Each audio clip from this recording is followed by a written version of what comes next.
Welcome back. Thanks very much for staying with us here on SABC News. The Soweto United E-hailing Association has vowed to continue to shut down services until e-hailing companies Uber and Bolt accede to their demands. The association has asked its members to turn off their applications. It wants the companies to slash commission fees from 25 to 15%, invest in driver associations and address safety concerns, among other issues. Soweto United E-hailing Association Chairperson Thato Ramaila joins us now via Zoom for more. Very good evening to you, sir. Thanks very much for joining us here on SABC News. Good evening. All right, to talk to us about your demands, expand on what you are, in fact, demanding. We understand that amongst your demands is the issue of safety, but the biggest one being, of course, that the companies slash Uber and Bolt slash their commission fees from 25 to 15%. Let's talk more about the demands that you have. Yes.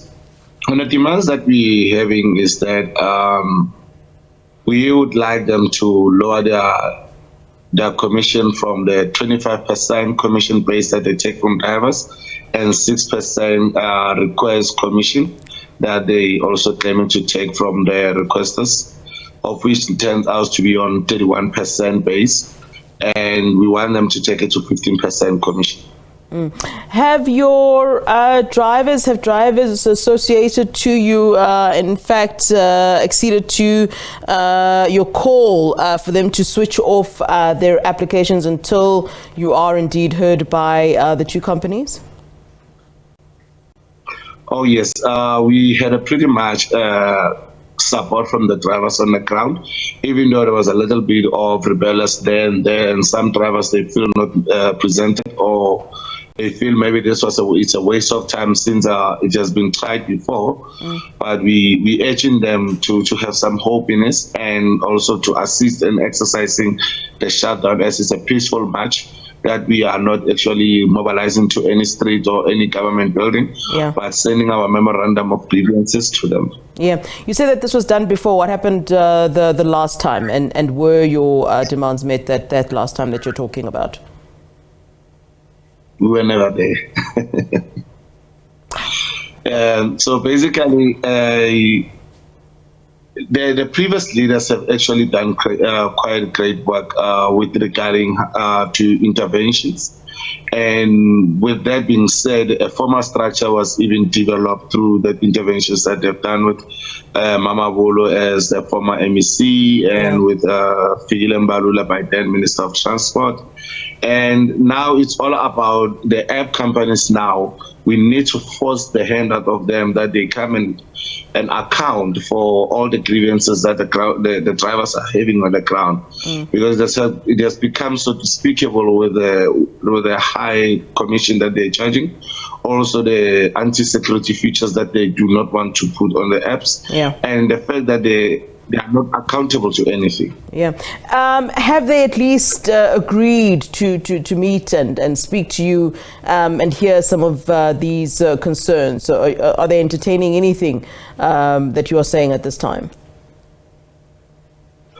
By far, they haven't done anything as expected that they will actually do what they are doing. And we started understanding that because of how the government has turned a blind eye on this, not that they didn't know, as they know, because they're sitting with the bill of the bill that was presented to them to try and enforce laws into these app companies. We expected as much that they will actually do this thing, but we're hoping to put more pressure on them by actually involving the government and the community of South Africa to stand together in solidarity with us on this. Of course, one would remember that the meter taxi drivers, and you know, we'll come to the tensions between yourselves and the meter taxi drivers, but the meter taxi drivers had called for some sort of regulation when it comes to Uber and Bolt. Would you now see that maybe this should have been the case? Maybe some of these concerns that you now address might have been addressed had there been stricter regulations that had been put in place, especially when it comes to how drivers are paid? Oh, yes. You see, the perception that most taxi industry or the meter taxi industry have about the e-hailing associations or infrastructure is that we are not a formal business. We actually are a formal recognized entity from the Department of Transport that was endorsed, and they endorsed EPCO, which is E-Hailing Partners Council in Gauteng, and we operate as a legal structure representing the e-hailing industry. But now where the problem really becomes is now with the government sitting with a bill that has been proposed for them to be able to enforce laws and competitive pricing in the industry. It is making it difficult for our infrastructure to actually hold these companies accountable for everything, the injustice that they are doing, and hold them to be responsible, and also try and restrict them. Because now what they're doing with the prices is that the game they're playing is they will always lower the price of the request, yet their commission still remains at 31%. Yeah. That is inclusive of the rider's request percentage, yes. Yeah. Okay, then let's talk about these tensions between yourselves and the meter taxi drivers. I do note that, part of the concerns or issues that you raise is the issue of safety. Is that pertaining still to the problems that, these historical issues that you have been having with the meter taxi drivers? Are we still seeing, violence incidents between yourselves and those drivers?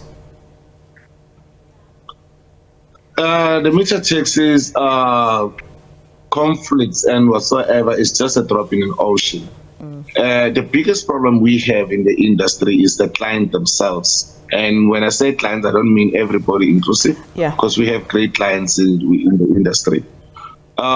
There are people, this app has opened a way that any person at any given time can actually just buy a pre-record SIM card from any black market and put it on their phone and download the app, use those details, and request us only for hijacking, robbery, kidnappings. So those are things that they actually do. So now when they do that, it's untraceable. Now, we on almost every third day or second day, there's a driver who's actually dead.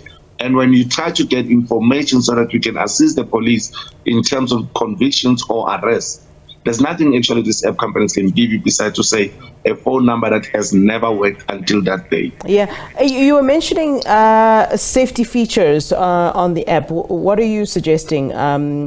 How would this actually work, and how would it then help you? I do understand what you're saying about people just getting any random card that's not even recorded. So how exactly would that then work? It will be actually very ideal and safer for everybody. One, if we would have a facial picture of every client that is taking a ride. Also, when the client are requesting, is that not already the case? They should actually put. Is that not already the case? They should actually put in their ID number so that we cannot keep on downloading the app again and again. When the ID is required, you can actually ID number once, meaning your information is saved now in their servers. So if there's any information needed, it's easy to trace back to say who used that particular app.